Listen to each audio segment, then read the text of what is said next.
Analyse des messages commandes. SIM Web EDI est un logiciel de portail web développé par SIM System.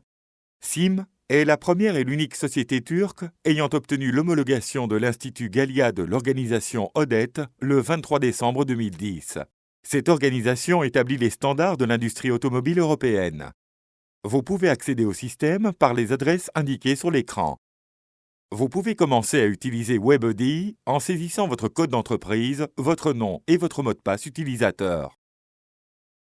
En cliquant sur l'icône Aide, vous pouvez avoir toutes les informations sur l'utilisation du WebEDI. D'ici, vous pouvez obtenir des informations détaillées en cliquant sur le menu correspondant. Sur la page d'entrée, vous pouvez voir les informations utilisateurs. Vous pouvez visualiser les fichiers que vous avez reçus par FTP dans la partie bas.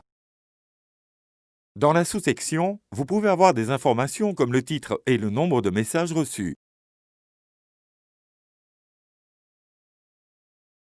Vous pouvez avoir accès aux messages reçus par les menus Trafic des messages et Messages arrivés. Vous pouvez effectuer un filtrage suivant les émetteurs des messages. Les statuts des messages sont sous 4 formes: tous, nouveaux, archives, récurrence et erreurs. Lorsqu'un nouveau message de commande est reçu, il sera affiché sous le statut nouveau. Après le téléchargement des données des messages sous forme des fichiers Excel ou après 10 jours de leur date de réception, le système changera automatiquement le statut des messages à archivé. Vous pouvez examiner les messages archivés jusqu'à 3 mois dans le système. Si le même message de commande sera envoyé plusieurs fois par votre client, le système le reconnaîtra automatiquement et changera son statut en récurrence. S'il existe une information manquante ou erronée dans le message, le système le reconnaîtra et changera son statut en erreur. Vous pouvez obtenir des informations détaillées sur les messages en cliquant sur le bouton Consulter sur la partie gauche de la ligne concernée. Vous pouvez voir les informations du titre du message en haut de l'écran. Si vous avez sa licence, vous pouvez télécharger des messages en format Excel en cliquant sur l'icône XLS. Vous pouvez revenir sur cette page en cliquant sur le bouton Retour. Vous pouvez faire un filtrage suivant la date des messages. La date affichée ici est l'heure de sa génération et n'est pas la date d'expédition. En général, vos clients enverront 3 types de messages: Delfor D96A, Delins 003, Delgit D98B. Les messages Delfor D96A sont généralement utilisés pour consulter les commandes nommées les prévisions. Delins est le message qui contient les commandes prévisionnelles et fermes ensemble. Les messages Delgit ne contiennent que les commandes fermes. La partie plateforme exprime le type de connexion de nos clients pour échanger leurs messages EDI et se subdivise en local et web. Quand web est sélectionné, les détails des messages peuvent être consultés sur Web EDI. Quand la plateforme locale sera sélectionnée, seulement les titres des messages seront affichés. En cliquant sur les titres des colonnes, vous pouvez trier les données existantes par ordre croissant. En double-cliquant, vous pouvez les trier en ordre décroissant. Examinons maintenant le message prévisionnel Delfor. Lorsque vous cliquez sur le lien « Ne pas afficher les quantités nulles », les articles commandes ayant des quantités 0 ne seront plus visibles sur la liste. Vous pouvez voir un exemple de message Delfor sur l'écran. Nous devons cliquer sur l'icône Excel pour créer un fichier Excel.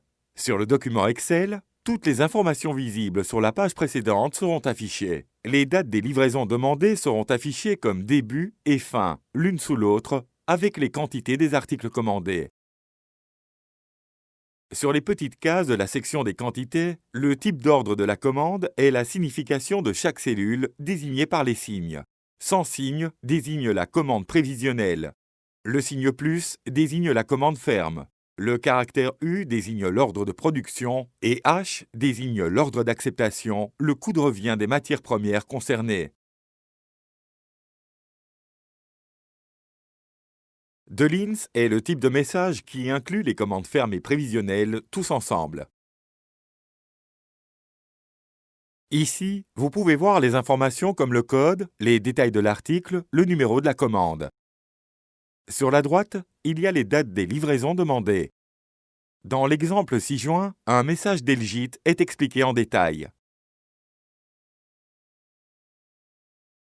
Dans les messages d'Elgit, en différence des messages d'Elfor, il y a le numéro du transport ID, qui signifie le numéro de la livraison à faire. Avec le numéro du transport ID à côté des quantités des livraisons demandées, vous allez remarquer qu'il n'y a pas les désignations des types de commandes, comme ferme ou prévisionnelles, car les messages d'Elgit n'indiquent que les demandes des livraisons fermes.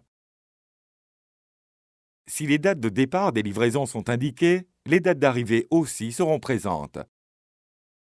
La date de départ indique la date et l'heure de la sortie de la livraison de vos locaux.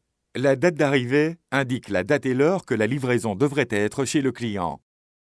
L'affichage des tableaux Excel seront comme montrés sur l'écran. La différence entre le tableur Excel du message d'Elgit et le message d'Elfor se reflète par l'affichage des dates du haut vers le bas pour le message d'Elgit. Dans le message d'Elgit, il y a aussi le numéro du transport ID et du RAN. Il faut être attentif sur les numéros du transport ID et du RAN. S'il existe des articles non définis dans la base des données du Web EDI, un avertissement apparaîtra au milieu de l'écran comme « Dans la base de données existent des articles non définis ».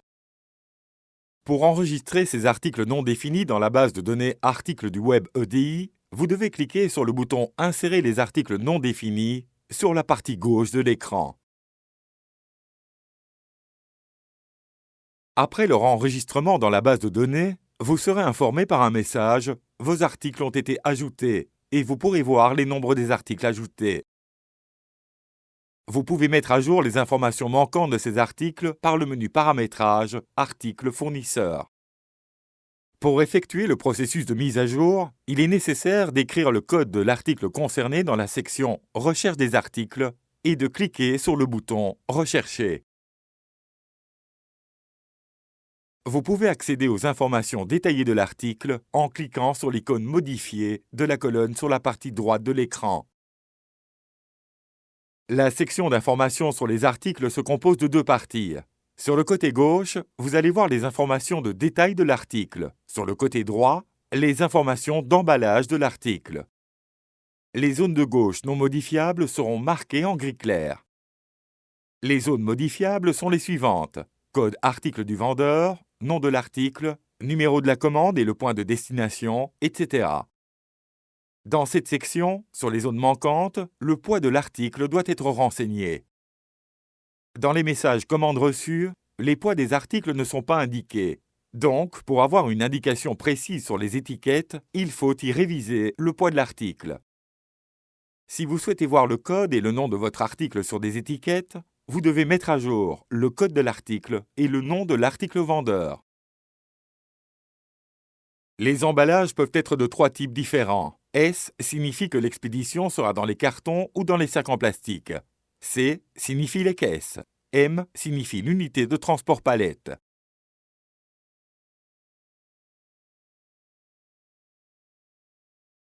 Sur les indications des emballages, si C carton sera choisi, vous pouvez sélectionner le code de l'emballage par l'onglet de la section B.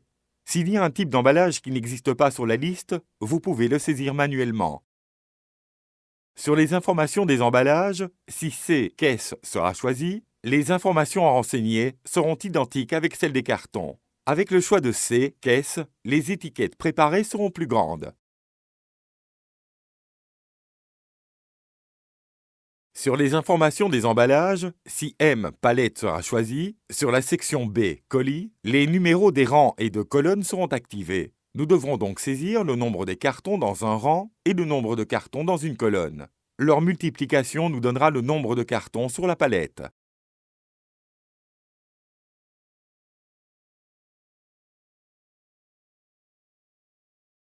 Vous pouvez modifier le code et le poids de la palette dans la sous-section Palette.